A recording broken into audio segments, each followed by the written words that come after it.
संघर्षी education में आपका स्वागत है। अब तक हमने वर्गमूल अभ्यास 2B के 2 प्रश्नों को हल कर लिया है। आइए हम तीसरा प्रश्न देखते हैं। एक बाग में आम के 2304 पेड़ हैं। प्रत्येक पंक्ति में उतने ही पेड़ हैं जितनी की बाग में पंक्तियां हैं। बाग में कुल कितनी पंक्तियां हैं? तो यहाँ पर आप ध्यान दीजिए कि बाग में प्रत्येक पंक्ति में उतने ही पेड़ हैं जितनी बाग में पंक्तियां हैं, यानी पंक्तियों की संख्या पेड़ों की संख्या के बराबर है। अर्थात पंक्तियों की संख्या निकालने के लिए हमें 2304 का वर्गमूल निकालना पड़ेगा। यानी बाग में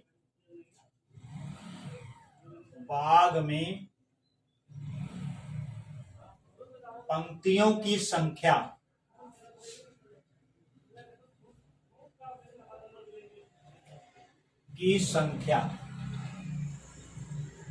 बराबर वर्गमूल 2304। तो आइए 2304 का हम अभाज्य गुणनखंड कर लेते हैं। 2304 इसे आप 2 से काटिए। 2 एकम 2, 2 एकम 2, 2 पच्चे 10, 2 दूना 4। फिर आप 2 से काटिए। 2 पच्चे 10, 2 सत्ते 14, 1 15, 2 छक 12। फिर इसे आप 2 से काटिए। 2 दूना 4, 2 अट्ठे 16 और 2 अट्ठे 16। फिर 2 से काटिए। 2 एकम 2, 2 चौको 8, 2 चौको 8। फिर आप 2 से काटिए। 2 सत्ते 14, 2 दूना 4। फिर 2 से काटिए। 2 तिया 6, 2 छक 12। फिर आप 2 से काटिए। 2 एकम 2, 2 अट्ठे 16। फिर आप 2 से काटिए। 2 9 18। अब ये 2 से नहीं कटेगा, 3 से काटिए। 3 त्रिको 9। यानी इसके अभाज्य गुणनखंड हमको प्राप्त हो गए 2304 बराबर हो जाएगा आपका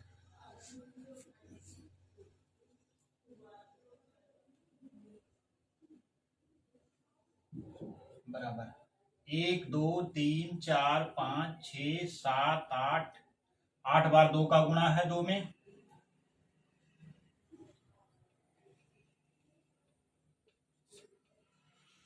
1 2 3 4 5 6 7 8।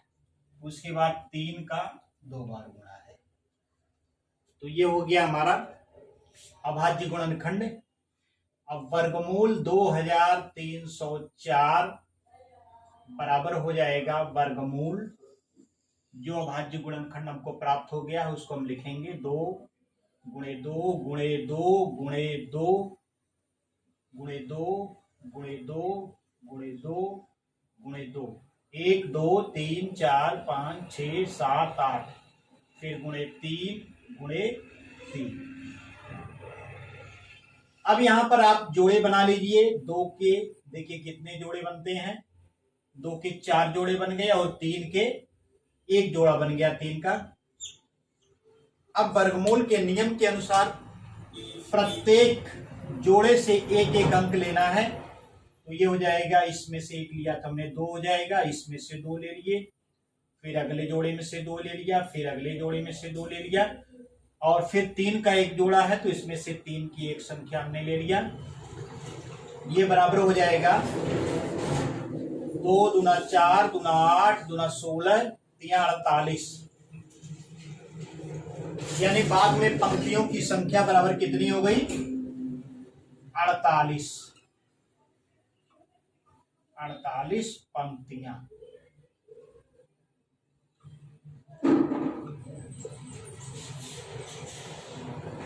उम्मीद करता हूं कि आपकी समझ में आ रहा होगा। इस प्रकार से हमारा तीसरा प्रश्न हल हो गया। आइए हम बढ़ते हैं चौथे प्रश्न।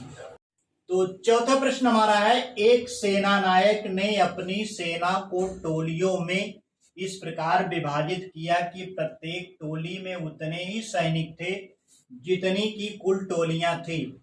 यदि उस सेना में कुल 6561 सैनिक थे तो प्रत्येक टोली में कितने सैनिक थे? यहाँ पर आप देख सकते हैं कि प्रत्येक टोली में उतने ही सैनिक रखा गया है जितनी टोलियां थी। अर्थात प्रत्येक टोली में सैनिकों की संख्या निकालने के लिए हमें कुल सैनिकों की संख्या यानी 6561 का वर्गमूल निकालना पड़ेगा। तो आइए देखते हैं इसका सॉल्यूशन क्या होता है।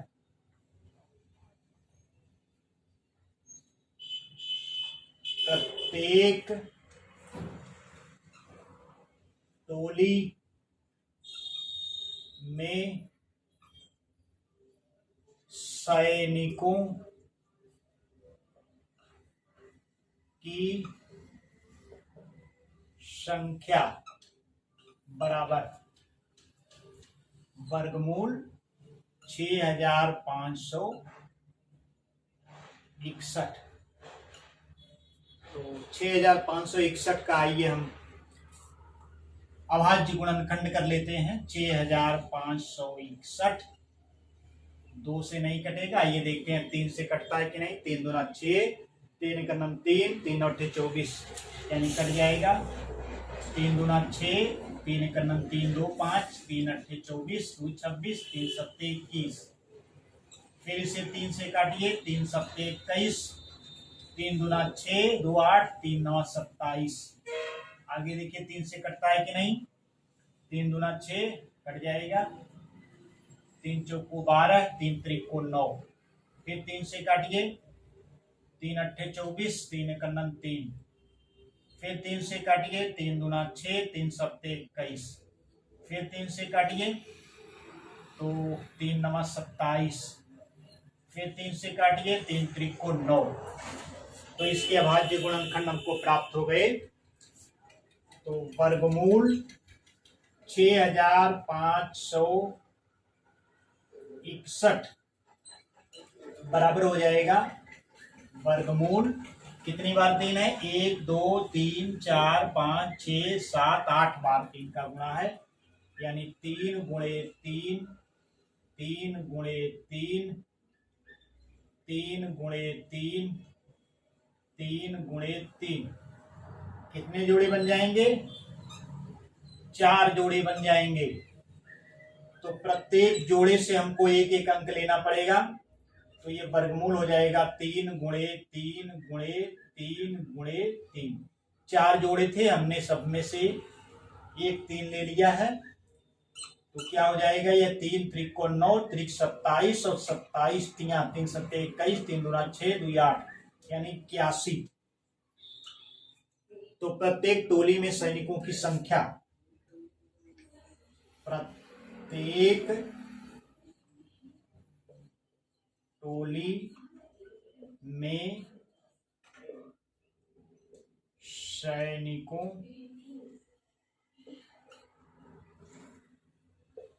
की संख्या बराबर कितना हो जाएगा, 81। तो हमारा आंसर प्राप्त हो गया, आंसर बराबर 81। तो इस प्रकार से हमारा चौथा प्रश्न हल हो गया। आइए बढ़ते हैं पांचवें प्रश्न की तरफ। पांचवा प्रश्न हमारा है, एक सेनानायक अपने जवानों को पंक्तियों में खड़ा करके वर्ग बनाता है। बाद में उसे ज्ञात होता है कि 60 जवान शेष रह जाते हैं। यदि उसके पास 8160 जवान थे तो बताइए कि प्रत्येक पंक्ति में सेनानायक ने कितने जवान खड़े किए थे। तो पंक्तियों में खड़ा करके वर्ग बनाने के बाद कितने जवान शेष रह जाते हैं, 60 जवान। तो पंक्तियों में खड़ा किए गए जवानों की संख्या कितनी हो जाएगी, कुल जवानों की संख्या में से हमें 60 घटाना पड़ेगा। तो आइए देखते हैं। पंक्तियों में खड़ा किए गए जवानों की संख्या ये बराबर हो जाएगी कुल जवानों की संख्या 8160 ऋण बचे हुए जवानों की संख्या 60 हो जाएगी, यानी 60 जवान शेष बच गए थे तो 60 हमने घटा दिया तो ये हो जाएगा 8100। इतने जवान जो है पंक्तियों में खड़ा करके वर्ग बनाया गया है। तो आगे हमको क्या बताना है, प्रत्येक पंक्ति में सेना नायक ने कितने जवान खड़े किए थे। प्रत्येक पंक्ति में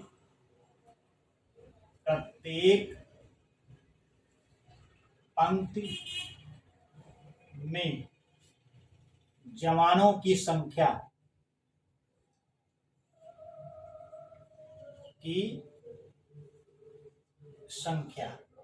बराबर वर्गमूल हो जाएगा।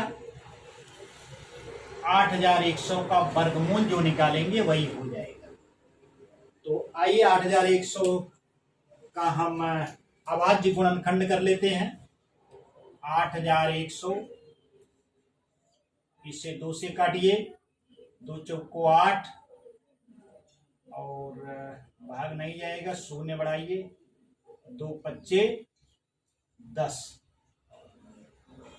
फिर 2 दूना 4, 2 दूना 4, 2 पच्चे 10। फिर आप इसे देखिए 3 से कटता है कि नहीं, 3 छक 18 कट जाएगा, 3 छक 18, 3 सत्ते 21, 3 पच्चे 15। फिर 3 से काटिए, 3 दूना 6, 3 दूना 6, 3 पच्चे 15। फिर ये 3 से कट जाएगा, 3 सत्ते 21, 3 पच्चे 15। फिर इसे 3 से काटिए, 3 दूना 6, 3 पच्चे 15। अब 3 से नहीं कटेगा, इसे आप 5 से काटिए, 5 पच्चे 25। तो इसके अभाज्य गुणनखंड हमको प्राप्त हो गए।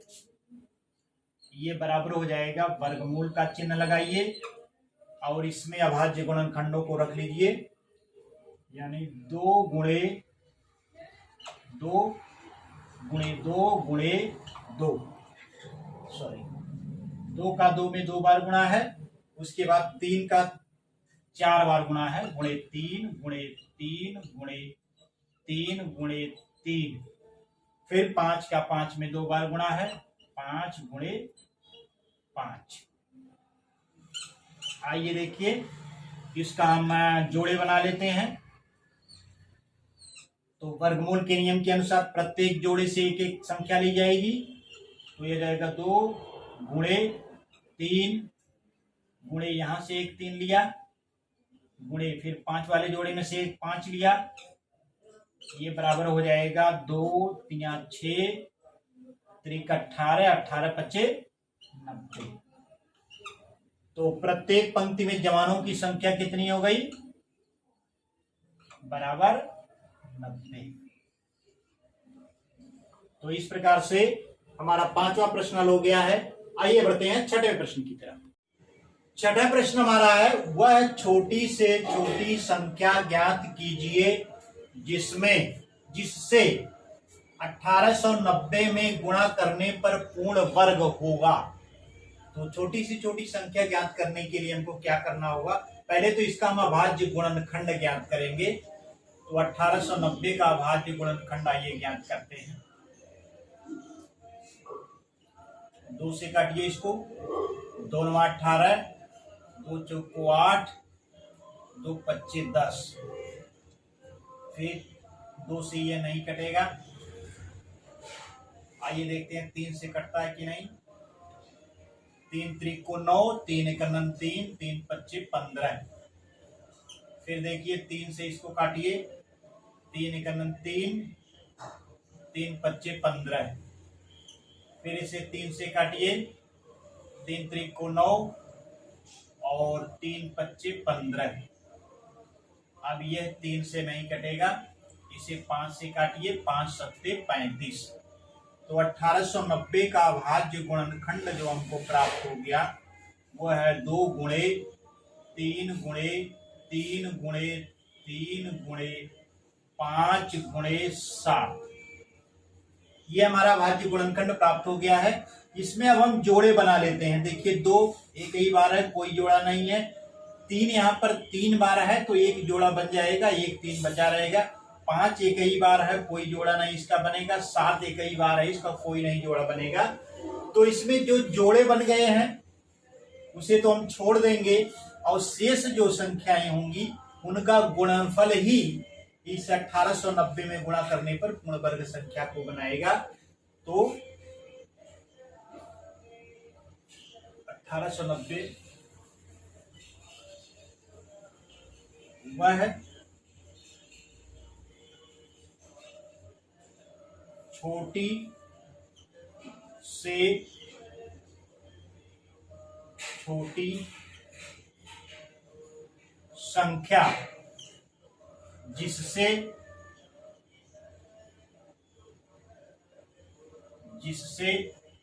1890 में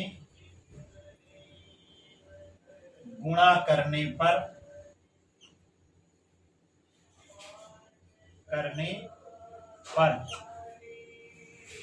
पूर्ण वर्ग होगा।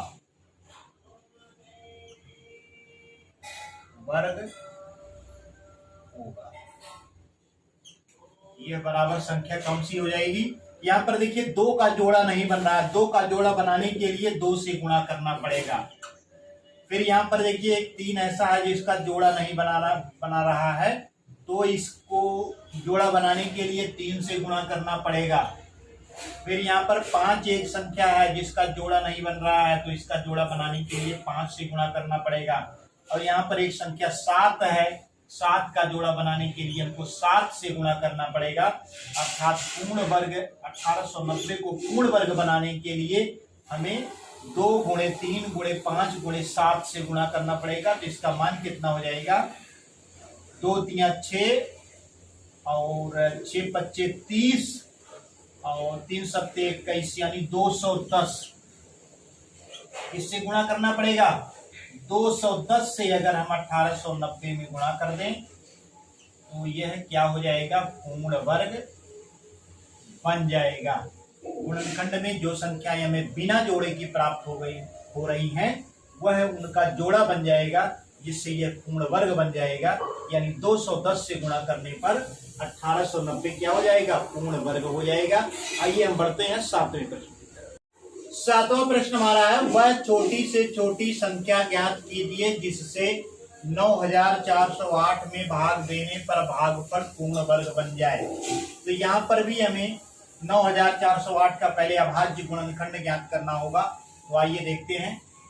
9408 इसका गुणनखंड करिए, 2 से भाग दीजिए, 2 चौको 8 और 2 सत्ते 14, 0 2 चौको 8।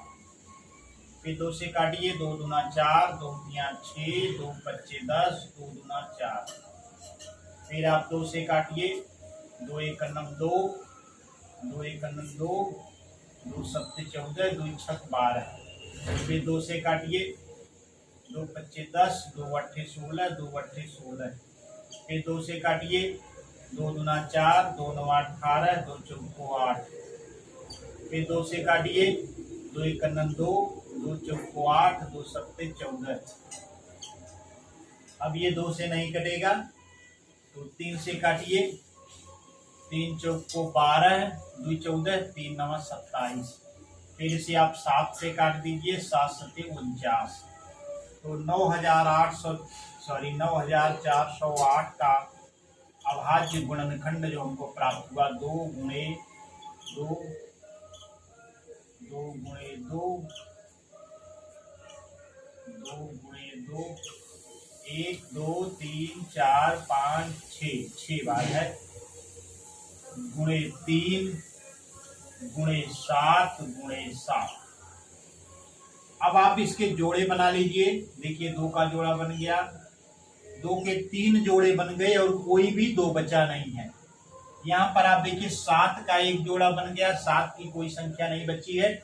लेकिन यहाँ पर 3 एक संख्या ऐसी है जिसका जोड़ा नहीं बन रहा है।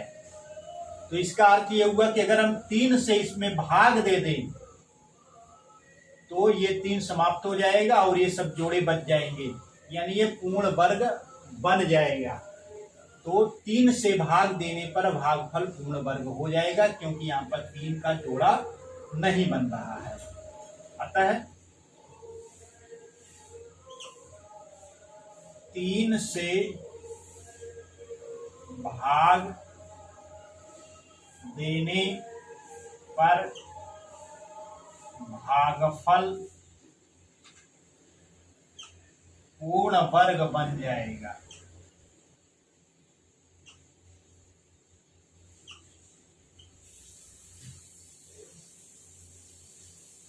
तो आंसर क्या हो गया हमारा, आंसर बराबर 3।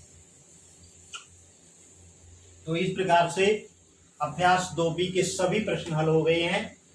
एक नए अभ्यास को लेकर के नई प्रश्नावली के साथ पुनः मिलेंगे, तब तक के लिए नमस्कार।